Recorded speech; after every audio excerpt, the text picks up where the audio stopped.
Hello students, आज हम ICSE class 10 की एक फ़नी और इंटरेस्टिंग स्टोरी पढ़ेंगे जिसका नाम है with the photographer written by Stephen Leacock. तो बच्चों, ये एक ह्यूमरस यानी फ़नी स्टोरी है जिसमें राइटर स्टीफन लीकॉक अपना एक्सपीरियंस बताते हैं जब वो अपनी फ़ोटो खिंचवाने एक फ़ोटोग्राफर के स्टूडियो गए थे। इस कहानी में सिर्फ दो कैरेक्टर हैं, एक स्टीफन लीकॉक जो कि इस कहानी के ऑथर हैं और दूसरा फोटोग्राफर। स्टीफन लीकॉक 40 इयर्स के थे। उन्होंने सोचा कि एक फ़ोटो खिंचवा लें ताकि उनके दोस्त उनको याद कर सके उनके मरने के बाद। इसीलिए वो एक फ़ोटोग्राफ़र के स्टूडियो गए अपनी फ़ोटो खिंचवाने।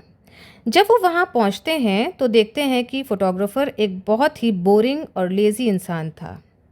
जब वो स्टीफन लीकॉक को देखता है तो उसकी बॉडी लैंग्वेज भी स्लो और अनइंटरेस्टेड हो जाती है। उसने स्टीफन लीकॉक से कहा, ज़रा इंतज़ार करो, और ऑथर के को पूरा 1 घंटे तक वेट करना पड़ा।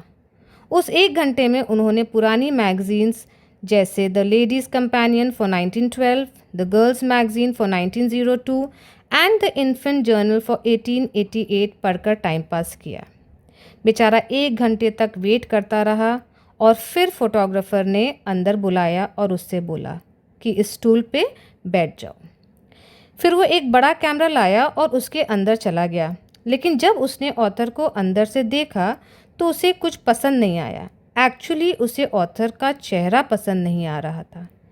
फिर फोटोग्राफर कैमरा से बाहर आया और सारे पर्दे यानी कर्टन्स जो वहाँ टंगे थे उन्हें हटा देता है। शायद उसे ज़्यादा लाइट और हवा की ज़रूरत थी। फिर वो वापस कैमरा के अंदर गया और एक ब्लैक क्लॉथ अपने ऊपर डाल देता है और थोड़ी देर अंदर ही रहता है। इसी बीच ऑथर को लगा कि शायद वो अच्छी फ़ोटो के लिए भगवान से दुआ कर रहा है।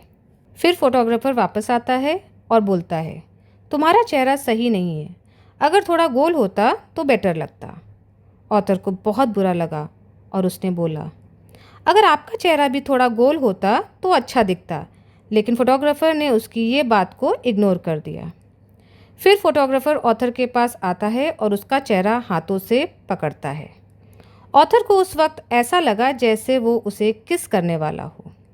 फिर उसने उसका चेहरा लेफ़्ट राइट घुमाया और बोला, सर भी ठीक नहीं है, कान भी अच्छे नहीं हैं। फिर उसने ऑथर से कहा, कान थोड़े ख़राब लग रहे हैं, उन्हें थोड़ा नीचे झुकाओ। अब आंखों को थोड़ा पलकों के अंदर ले जाओ, हाथ घुटनों पर रखो और चेहरा थोड़ा ऊपर घुमाओ। फिर बोला, हाँ अब ठीक लग रहा है। अब ज़रा सीने को फुलाओ, गर्दन को थोड़ा टिल्ट करो, कमर को अंदर खींच लो और थोड़ा ऊपर की तरफ घुमा के कोहनी के पास ले आओ। लेकिन फिर भी वो सेटिस्फाइड नहीं था और वो कंटिन्यूसली ऑथर के फेस को क्रिटिसाइज़ कर रहा था। फिर ऑथर थोड़ा इमोशनल होके लेकिन इज्जत के साथ बोला, बस करो, ये चेहरा मेरा है, तुम्हारा नहीं। मैं 40 साल से इसके साथ जी रहा हूँ और मुझे इसकी कमियाँ पता है। मुझे पता है ये परफेक्ट नहीं है और मेरे लिए नहीं बनाया गया है, लेकिन ये मेरा चेहरा है और मेरे पास सिर्फ यही है। बोलते बोलते ऑथर की आवाज़ थोड़ी भर आई, लेकिन वो बोलता रहा, जैसा भी है मैं इससे प्यार करना सीख गया हूँ और ये मेरा चेहरा है, तुम्हारा नहीं। ये कान मेरे हैं और अगर तुम्हारा कैमरा छोटा है तो इसमें मैं क्या करूँ। और जैसे ही वो कुर्सी से उठने लगा, क्लिक करके आवाज़ आई और फोटोग्राफर ने फ़ोटो ले ली। फिर फोटोग्राफर ने मुस्कुराते हुए बोला, मुझे लगता है मैंने आपके चेहरे का एक्सप्रेशन एक एनिमेटेड मोमेंट में पकड़ लिया। फिर राइटर थोड़ा ताने मारते हुए कहा, ओह, वैसे आपको लगा ही नहीं होगा कि मैं अपने चेहरे को एनिमेट कर सकता हूँ। चलिए फ़ोटो दिखाइए। फोटोग्राफर ने बोला कि वो अभी फ़ोटो नहीं दिखा सकता है क्योंकि पहले नेगेटिव डेवलप करनी होगी और उसके बाद ही वो दिखा पाएगा। और फिर उसने ऑथर को सैटरडे को बुलाया। सैटरडे को जब ऑथर वापस गए तो फोटोग्राफर ने उन्हें अंदर बुलाया। इस समय फोटोग्राफर पहले से ज़्यादा सीरियस और शांत लग रहा था। उसके चेहरे पे थोड़ा गर्व मतलब प्राउड वाली फीलिंग दिख रही थी।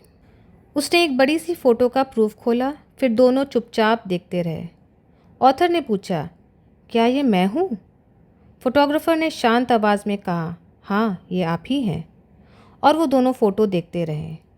ऑथर बोला, आंखें तो मेरी लग नहीं रही। फोटोग्राफर बोला, हाँ मैंने रीटच किया है, और गर्व से पूछा, बहुत अच्छी लग रही है ना? फिर ऑथर बोला, ठीक है लेकिन मेरी आईब्रोज तो ऐसी नहीं है। फोटोग्राफर ने कहा, नहीं वो हटा दी गई हैं। अब हम एक नई टेक्निक यूज़ करते हैं जिसका नाम है डेल्फाइट, जिससे हम नई आईब्रोज डाल देते हैं। और मैंने आपके बालों को भी थोड़ा पीछे किया है क्योंकि मुझे लो हेयर लाइन पसंद नहीं। ऑथर को बहुत तेज़ गुस्सा आया और वो बोला, ओह आपको पसंद नहीं? फोटोग्राफर ने कहा, हाँ मुझे पसंद है कि हेयर लाइन क्लियर हो और नए ब्राउ लाइन क्रिएट की जाए। फिर ऑथर ने पूछा कि मेरे मुंह का क्या, वो तो बिल्कुल अलग लग रहा है। फोटोग्राफर बोला, थोड़ा एडजस्ट किया गया है क्योंकि आपका मुंह थोड़ा नीचे था। कान को देखते हुए ऑथर बोला, लेकिन कान तो मेरे जैसा लग रहे हैं। फोटोग्राफर सोचते हुए कहता है, हाँ ये तो आपके जैसे ही है, लेकिन कोई बात नहीं, प्रिंट में हटा देंगे। हमारे पास एक सल्फाइड प्रोसेस है जो कान को हटा सकता है। तभी ऑथर को गुस्सा आता है और वो खड़े होकर गुस्से भरी आवाज़ में बोला, सुनो, मैं यहाँ फ़ोटो के लिए आया था, एक ऐसी तस्वीर जो थोड़ी बहुत मेरी जैसी लगे। मुझे एक ऐसी इमेज चाहिए थी जिसमें मेरा असली चेहरा दिखाई दे, जैसा मुझे भगवान ने बनाया है। मैं चाहता था कि मेरे मरने के बाद मेरे दोस्त उस फ़ोटो को देखकर मुझे याद कर सकें, लेकिन मैं गलत था। चलो अपना काम जारी रखो। अपनी नेगेटिव लो, उसे सल्फाइड, ब्रोमाइड, ऑक्साइड या काओहाइड कुछ भी में डुबा दो। आँखों को हटाओ, मुंह ठीक करो, चेहरा सुधारो, लिप्स वापस लगाओ, नेकटाई और कोट को भी नया बना दो। ग्लॉस लगाओ, शेड करो, गोल्ड जैसा चमकाओ, जब तक तुम खुद ही मान लो कि फ़ोटो कंप्लीट हो गई है। और जब सब हो जाए उस फ़ोटो को रख लो, अपने लिए और अपने दोस्तों के लिए। शायद वो उसकी कदर करें, पर मेरे लिए तो ये सिर्फ़ एक बेकार की चीज़ है, और वो वहाँ से चला जाता है। तो ये स्टोरी हमें ये सिखाती है कि कभी कभी लोग हमें बदलना चाहते हैं, लेकिन हमें अपने आप से प्यार करना चाहिए और ख़ुद को वैसे ही एक्सेप्ट करना चाहिए जैसा गॉड ने हमें बनाया है। सो स्टूडेंट, ये थी स्टोरी विद द फोटोग्राफर, एक फ़नी, थॉटफुल और रिलेटेबल कहानी। Will meet you in the next lesson.